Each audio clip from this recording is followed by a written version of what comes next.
PT சிகரெட்டுங்கிறத நம்ம ஒரு சிலர் அதை ஒரு ஹராம், இது போதை அப்படி என்று நினைக்கிறதே இல்லை.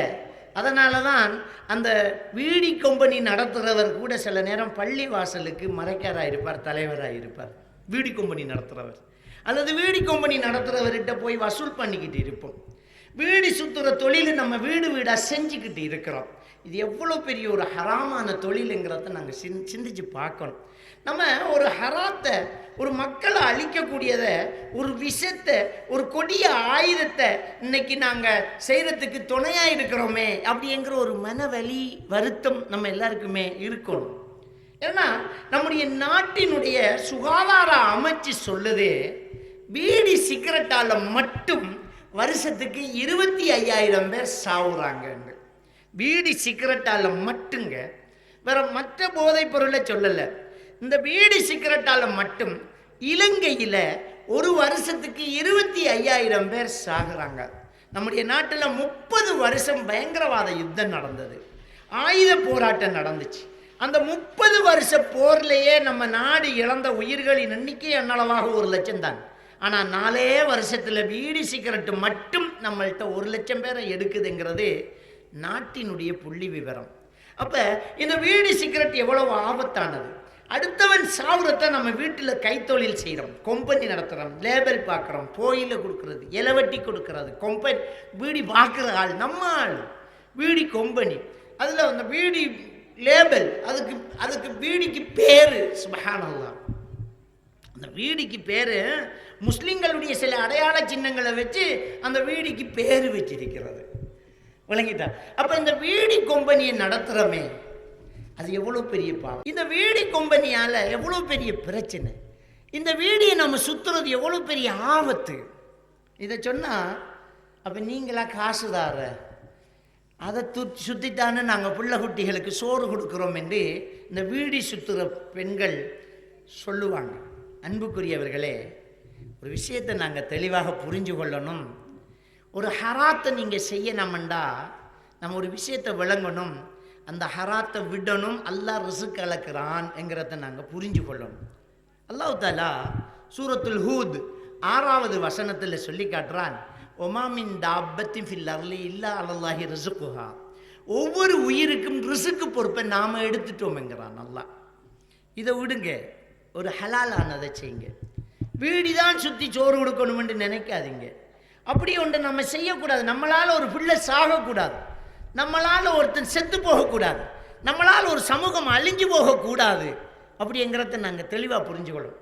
நம்ம இந்த வீடு சுற்றுறது அது என்ன ஹராம், அது என்ன பிரச்சனை, அது என்ன, அதை விட்டால் எங்களுக்கு 6 காசுதாரன்னு சொல்கிற நீங்கள் அந்த வீடியை காலத்தால் இன்றைக்கி சாப்பிட்றதுக்கு ஒன்றுமில்லைன்னு குடிப்பீங்களா? உங்கள் வீடு சுற்றுற பிள்ளைகளை நீங்கள் யோசிங்க. உங்களோட வீட்டில் உள்ள சின்ன சின்ன பிள்ளைகளுக்கு அல்லது உள்ள உரிக்கிற ஆக்களுக்கு ஆளுக்கு ஒரு வீடியோ குடிங்களன்னு கொடுப்பீங்களா? அது தப்பாண்டு விளங்குது இல்லை.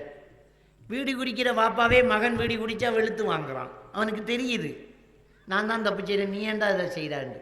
அப்போ தப்புன்னு தெரிஞ்சால் எப்படி செய்கிறதுன்னு கேட்குறேன். நம்ம தப்பு செய்கிறோம்ங்கிறது தெரிஞ்சால் எப்படி செய்கிறேங்கிற. இதுக்கு சாட்டி சொல்லக்கூடாது, நாங்கள் அதை விட்டா தொழில் என்ன, விடு ஏதாவது பண்ணு. ஏன் முடியாது? அல்லாஹ் நமக்கு ஆற்றலை தந்திருக்கிறான், அறிவை தந்திருக்கிறான், இந்த பரந்த பூமியை தந்திருக்கிறான், ஏதாவது பண்ணலாம் இல்லை? வீடு சுற்றுறாக்கள் மட்டும்தான் அந்த உலகத்தில் இருக்கிறாங்களா? வீடு இல்லாமல் இடியாப்பம் சுட்டு வாழ இல்லையா? ஏதாவது வியாபாரம் பண்ணி வாழ இல்லையா? வீட்டு தோட்டம் செஞ்சு வாழ இல்லையா? இலக்கரை விற்று வாழ இல்லையா? கடலை விற்று வாழ இல்லையா? கடற்கரையில் கச்சாங்குட்டை விற்று வாழ இல்லையா? ஏன் முடியாது? முடியும்.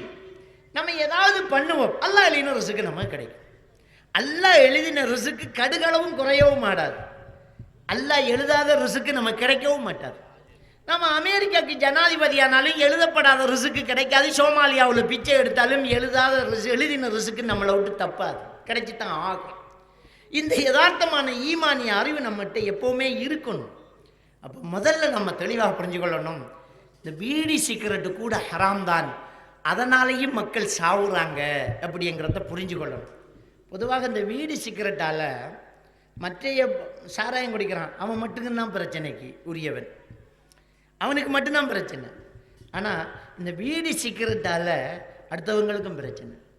நீங்கள் விடுற அந்த புகை அடுத்தவங்களுக்கு பகை தான். நீங்கள் பாத்ரூமில் பீடி குடிச்சிட்டு வருவீங்க, உங்கள் புள்ள பாத்ரூம் போகும், அந்த காற்றை சுவாசிக்கும், அவனுக்கும் கேன்சர் வரும். நம்ம எப்போவாவது ஒரு கடைக்கு போய் ஒரு பிஸ்கட் வாங்குகிறோம், அதில் டேட்டு எக்ஸ்பயர் ஆகுதுன்னா அதை வாங்குவோம்மா. ஒரு பிஸ்கட் வாங்குகிறோம், அந்த பிஸ்கட்டில் டேட்டை பார்க்குறோம், அந்த டேட்டு முடிஞ்சு போகுது.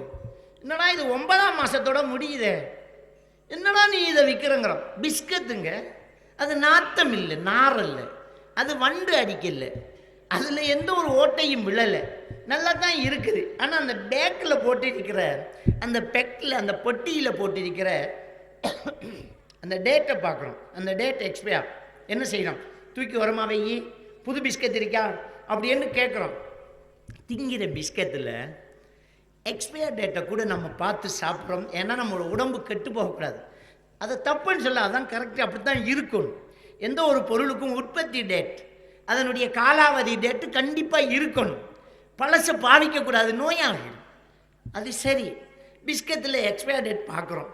ஆனால் அந்த வீடு சிகரெட்டு குடிக்கிறவங்க மனசை கொஞ்சம் கேளுங்க, அவங்களோட கண்ணை கொஞ்சம் பார்க்கணும். அந்த வீடு பொட்டியிலையும் சிகரெட்டு பொட்டியிலையும் என்ன போட்டிருக்கு? எக்ஸ்பயர் டேட்டா போட்டிருக்குது. நீ இதை பாவிச்சா இப்படித்தான் சாவன்னு ஃபோட்டோ போட்டிருக்குது. வாயில் புற்றுநோய் வந்து, கழுத்துக்குள்ளே புற்றுநோய் வந்து, அப்படியே உள்ளுக்கு இருந்து புழு வெட்டைக்கு வார, அப்படியே செத்து போகிற கடைசி கட்டத்துக்கு ஃபோட்டோவை போட்டு தான் வீடு சிகரெட்டு பெட்டியே இருக்குது. ஏன்னா கவர்மெண்ட் சட்டத்தின்படி அந்த ஃபோட்டோவை பிரசுரிக்காமல், பிரிண்ட் பண்ணாமல் லைசன் உங்களுக்கு கிடையாது. அப்போ அதை பார்த்துக்கிட்டே நீங்கள் வாழ்கிறோம். ஆனால் எக்ஸ்பயர் டேட் பார்த்து பிஸ்கட்டை ரிட்டர்ன் கொடுக்குறோம். என்ன மனசு நமக்கு, என்ன மூளை, இதை எப்படி இதை ஏற்றுக்கிறது? அந்த எக்ஸ்பயர் டேட் பார்த்து பிஸ்கட்டை ரிட்டர்ன் கொடுக்குற இதே தலையை வச்சுக்கிட்டு, இதே மூளையை வச்சுக்கிட்டு, சிகரெட்டையும் வீடியையும் அந்த ஃபோட்டோவை பார்த்துக்கிட்டே நீ இப்படித்தாண்டா சாவண்டா அவன் கன்ஃபார்ம் பண்ணுறான். ஒரு காலத்தில் புகைத்தல் புற்றுநோயை உண்டாக்கலாம் என்று இருந்துச்சு. அந்த லாம் இப்போ லாமெல்லாம் கிடையாது, உண்டாக்கும் என்று போட்டிருக்கு. கண்டிப்பாக நீ சாவன்னு போட்டிருக்குது. காணாததுக்கு ஃபோட்டோ வேற போட்டிருக்கு, இப்படித்தான் நீ சாவ போகிற. அப்போ இதை பார்த்துக்கிட்டு நீ வேண்டு அவன் கம்பெனிக்கு அவ்வளவு தைரியம் இருக்குது, நாங்கள் ஃபோட்டோ போட்டாலும் நீ வேண்டு வேடா.